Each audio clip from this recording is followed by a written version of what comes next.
सुप्रभात बच्चों, प्यारे बच्चों। आज हम छठी कक्षा के बाल राम कथा पुस्तक के पाठ नंबर 3 दो वरदान को पढ़ेंगे। मुझे आशा आप उसे ध्यान से सुनेंगे और जो उसके मुख्य बातें हैं उन्हें पेंसिल के साथ अंडरलाइन करेंगे।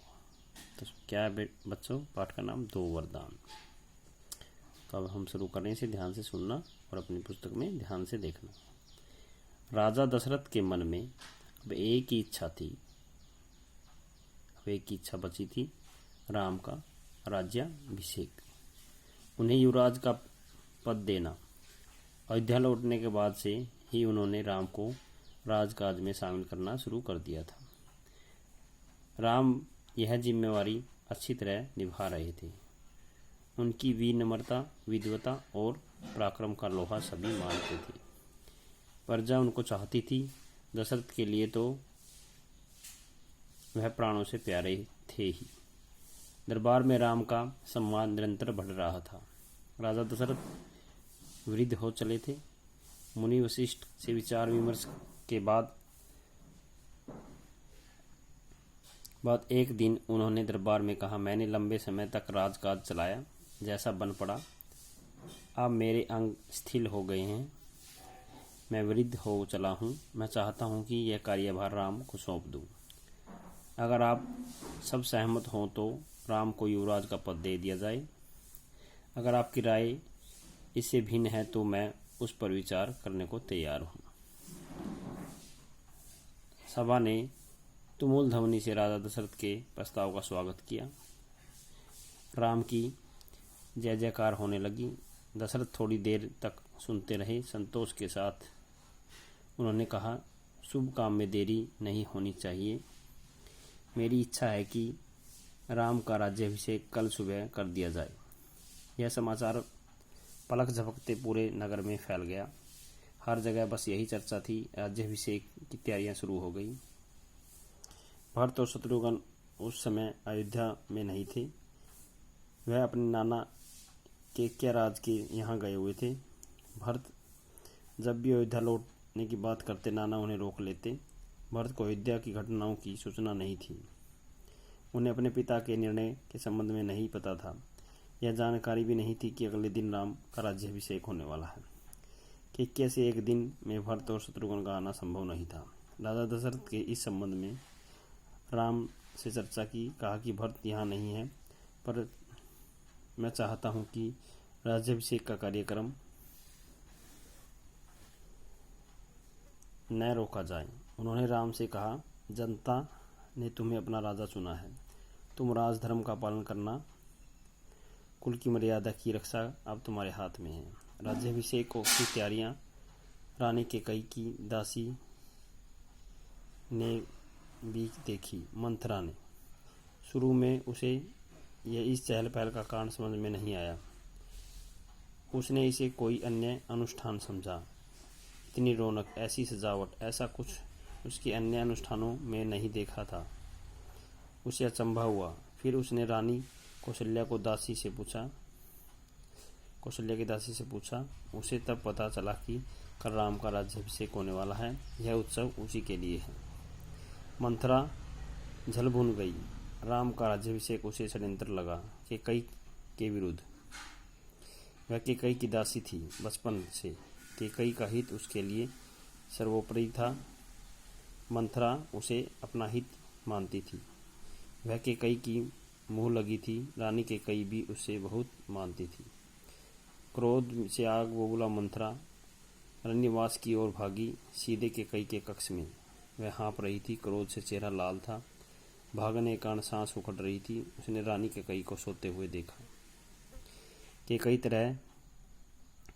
किसी तरह स्वयं को संभालते हुए मंथरा ने कहा, अरे मेरी मूर्ख रानी, उठ, तेरे ऊपर भयानक विपदा आने वाली है।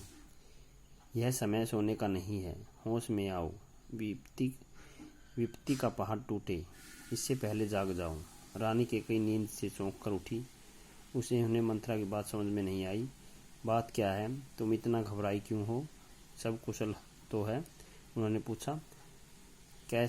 कैसा कुशल, कैसा मंगल, सब अमंगल होने वाला है। तुम्हारे सुखों का अंत। महाराज दशरथ ने कल राम का राज्याभिषेक करने का निर्णय लिया है। अब राम युवराज होंगे। यह तो बहुत शुभ समाचार है। कैकेयी ने प्रसन्नता से अपने गले का हार धरकर मंथरा को दे दिया। मैं बहुत प्रसन्न हूँ। राम युवराज पद के लिए हर तरह से योग्य है। रानी, तुम्हारी बुद्धि फिर गई है, मति मारी गई है।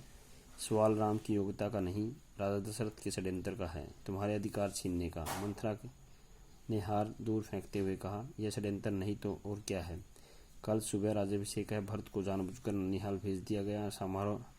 समारोह के लिए बुलाया तक नहीं।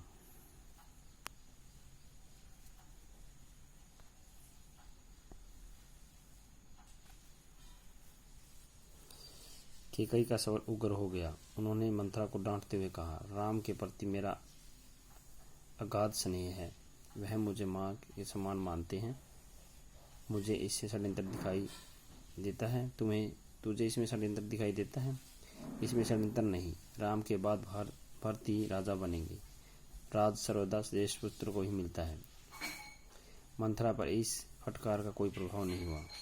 उसके लिए यह दशरथ का षड्यंत्र था। वह रानी कैकेयी के पलंग पर बैठ गई। उनके बहुत निकट कैकेयी के चेहरे की ओर देखते हुए उसने कहा, तुम बहुत भोली हो, नादान हो। तुम्हें आसन संकट नहीं दिखता। दुख की जगह प्रसन्नता होती है। इस बुद्धि पर किसी को भी तरस आएगा। समझो रानी, राम राजा बने तो तुम कौशल्या की दासी बन जाओगी। भरत राम के दास हो जाएंगे। वह राजा नहीं बनेंगे। राम के बाद अगला राजा राम का पुत्र होगा। अनर्थ तो अर्थ समझने की मूर्खता मत करो। रानी, राम को राज मिला तो वे भरत का देश निकाल दे देंगे। वे भरत को दंड देंगे। इस तिरस्कार से भरत की रक्षा करो। रानी, कोई ऐसा उपाय करो कि राजगद्दी भरत को मिले और राम का जंगल भेज दिया जाए। कैकेयी का मंथरा की बातों का असर होने लगा। उनका सिर चकरा गया। वह पलंग से उठी तो पांव सीधे नहीं पड़े। आंखों में आंसू थे। मन भारी हो गया। प्रसन्नता की जगह अव्यक्त क्रोध ने ले ली। मंथरा के तर्कों में उन्हें सच्चाई दिखने लगी। तुम ही बताओ, मैं क्या करूं? कैकेयी ने आंसू पोंछते हुए मंथरा से कहा। मंथरा पलंग से उठी, कैकेयी के पास जाकर खड़ी हो गई। उसने कहा, याद करो रानी, महाराज दशरथ ने तुम्हें 2 वरदान दिए थे। दशरथ से अपना वचन पूरा करने को कहो।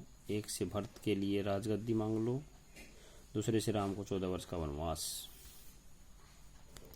कैकेयी का चेहरा तमतमाया हुआ था। उन्हें मंथरा की बात ठीक लगी। उनके मन में एक प्रश्न अब भी था, यह बात दशरथ से कैसे कहें? उन्हें रनिवास बुलाएं या प्रतीक्षा करें? मंथरा ने कैकेयी के मन की बात भांप ली। उसने कहा, तुम मैले कपड़े पहनकर भवन चली जाओ। महाराज दशरथ आए तो उनकी ओर मत देखो, बात मत करो। तुम उनकी प्रिय रानी हो। तुम्हारा दुख देख नहीं पाएंगे। बस उसी समय तुम उन्हें पिछली बात याद दिलाना, दोनों वचन मांग लेना। मैं ऐसा ही करूंगी। महाराज का षड्यंत्र सफल नहीं होने दूंगी। मंथरा का लक्ष्य पूरा हो गया। चलते चलते उसने रानी कैकेयी से कहा, राम के लिए 14 वर्ष से कम वनवास मत मांगना। भरत इतने समय में राजकाज संभाल लेंगे। जब तक राम लौटेंगे लोग उन्हें भूल चुके होंगे। अब जल्दी करो रानी, समय बहुत कम है। रानी कैकेयी को भवन चली गई। मंथरा रनिवास से निकल गई। दिन भर की गहमागहमी के बाद महाराज दशरथ को रानिया की याद आ गई। तुरंत रनिवास की ओर चल पड़े, उन्हें शुभ समाचार देने। सबसे पहले वह कैकेयी के कक्ष की ओर मुड़े। कैकेयी वहां नहीं थी। प्रतिहारी से पूछा। पता चला कि वे कोप भवन में हैं। दशरथ को चिंता हुई। कैकेयी कोप भवन में? परंतु क्यों? क्या इसलिए कि उन्हें अब सूचना नहीं मिली? मैं उसे अवश्य मना लूंगा, दशरथ ने सोचा। दशरथ कोप भवन का दृश्य देखकर हैरान हो गई। उन्हें कुछ समझ नहीं आया। कैकेयी जमीन पर लेटी हुई थी, बाल बिखरे हुए, गहने कक्ष में बिखरे हुए, कपड़े मैले। तुम्हें क्या हुआ?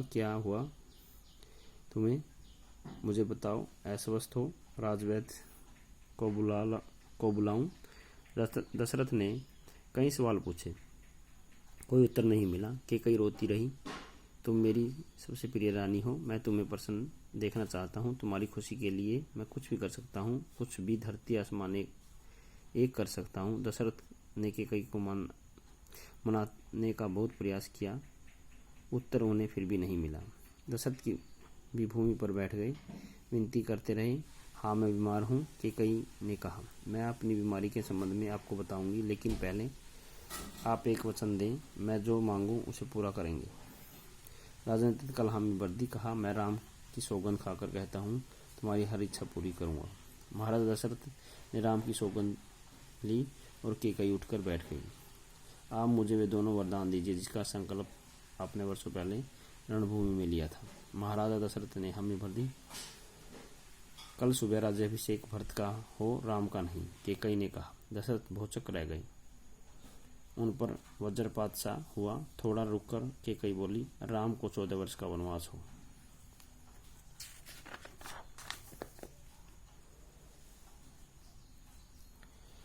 दशरथ का चेहरा सफेद पड़ गया, अवाक रह गए, सिर चकराने लगा, वे मूर्छित होकर गिर पड़े। कुछ देर में राजा को होश आया, केकई की ओर देखा, बड़े कातर भाव से बोले, यह तुम क्या कह रही हो? मुझे विश्वास नहीं होता कि मैंने सही सुना है।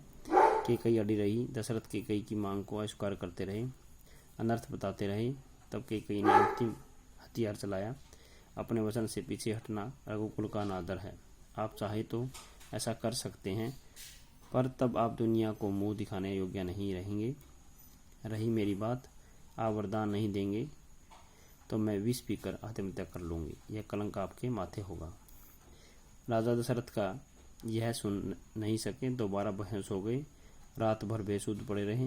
बीच बीच में होश आया, वह केकई को समझाते, गिड़गिड़ाते, धमकाते, डराते, पर केकई टस से मस नहीं हुई।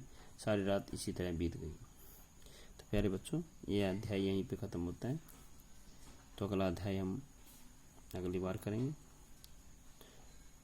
तो प्यारे बच्चों, आज के लिए इतना ही। आपका बहुत बहुत धन्यवाद।